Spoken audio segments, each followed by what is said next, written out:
भारत के पड़ोसी देश म्यांमार में बेहद ही शक्तिशाली भूकंप से धरती कांप उठी। इसका असर थाईलैंड की राजधानी बैंकॉक में भी देखने को मिला। भूकंप का केंद्र म्यांमार में था और इसकी तीव्रता रिक्टर पैमाने पर 7.7 मापी गई। मगर अब चिंता की बात यह है कि शुक्रवार को आए इस विनाशकारी भूकंप के बाद फिर रह रहकर झटके महसूस किए गए। राष्ट्रीय भूकंप विज्ञान केंद्र के अनुसार शुक्रवार रात म्यांमार में रिक्टर पैमाने पर 4.2 तीव्रता का एक और भूकंप आया। एनसीएस के अनुसार नवीनतम भूकंप 10 किलोमीटर की गहराई पर आया था, जिससे इसके बाद से और झटके आने की आशंका बनी हुई है। वहीं दूसरी तरफ अफगानिस्तान में भी शनिवार सुबह तड़के 5 बजे के आसपास भूकंप के झटके महसूस किए गए।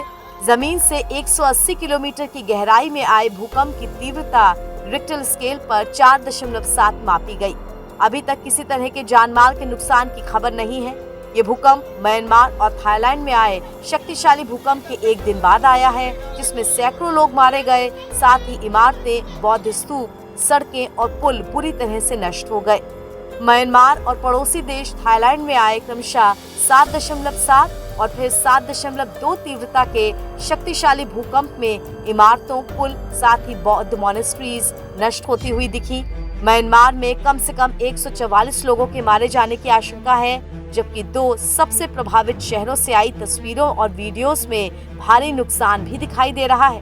थाईलैंड की राजधानी बैंकॉक में कम से कम भूकंप के चलते 10 लोगों की जान गई है। यहाँ एक निर्माणाधीन ऊंची इमारत भूकंप के झटकों से ढह गई। सोशल मीडिया पर वायरल वीडियो में एक बहुमंजिला इमारत धूल के गुबार के बीच ढहती नजर आ रही है। वहीं वहां मौजूद लोग चीखते चिल्लाते हुए भाग रहे हैं।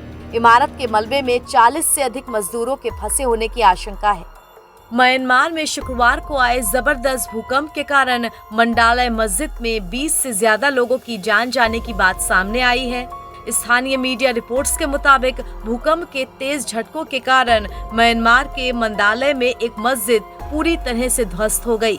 जब ये घटना घटी तो उस वक्त मस्जिद के अंदर कई लोग मौजूद थे। साथ ही मंडालय यूनिवर्सिटी में भी काफी तबाही देखने को मिली है। भारत ने विनाशकारी भूकंप का दंश झेल रहे म्यांमार को 15 टन राहत सामग्री भेजी है। भारतीय वायुसेना का C-130J सुपर हर्कुलिस विमान हिंडन एयरफोर्स स्टेशन से राहत सामग्री लेकर म्यांमार रवाना हुआ।